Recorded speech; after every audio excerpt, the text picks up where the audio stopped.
I am about to go door knocking for the evening. We've been door knocking for months. As you know, we had a primary election and now we have a general election. And I wanted to take a moment to talk directly to you.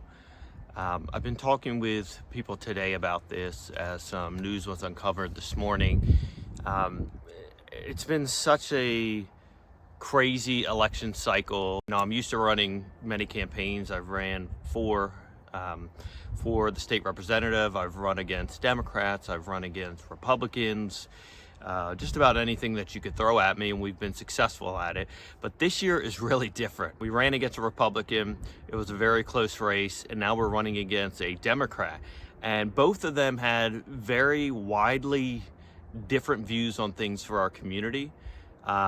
Which is great. We want different voices in our communities to talk about different things, because the more voices we bring to the table, the better our community will become when we can have open dialogue and we can have new ideas come to the table. Because when I saw that my general election opponent is receiving funding and also receiving advice and having his campaign run by the same developers that ran the campaign and funding for my primary election opponent. So the same people who ran Pat Smith's campaign, who said he was more conservative than I am, now are running and funding, these developers are now running and funding Rony Balthazar Lopez's campaign. And it frustrates me to no end, because these developers, they don't have our community in mind.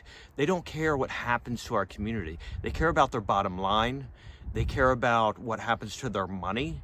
They care about not shelling out their money to do the things that they are responsible for. And the things and the reasons why they are not happy with me are bills like HB 247 that I created and got passed in the House and the Senate and signed by the governor, that forces them to pave their roads before they leave neighborhoods.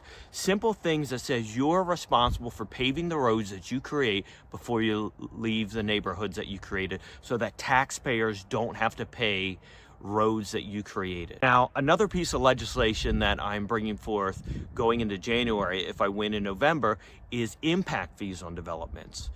We are running out of room in our schools. We are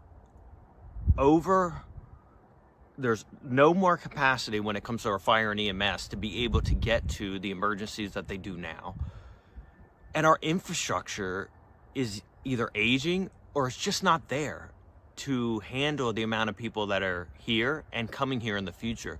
So there needs to be impact fees on these developments that are going in, so the people like you and I who live here now are not paying increased taxes for the people that are coming here and moving here to enjoy the quality of life that we have and the tax relief that we have here in Delaware. So these are the reasons why these developers are going after me, not because they believe in Rony Balthazar Lopez, or they believe in Patrick Smith, or they believe in a far left candidate or a so-claimed right far candidate. They don't care about our community. They don't even care about a consistent set of values. They don't care about our small businesses. They care about getting people like you and me out of office that will stand up for each other.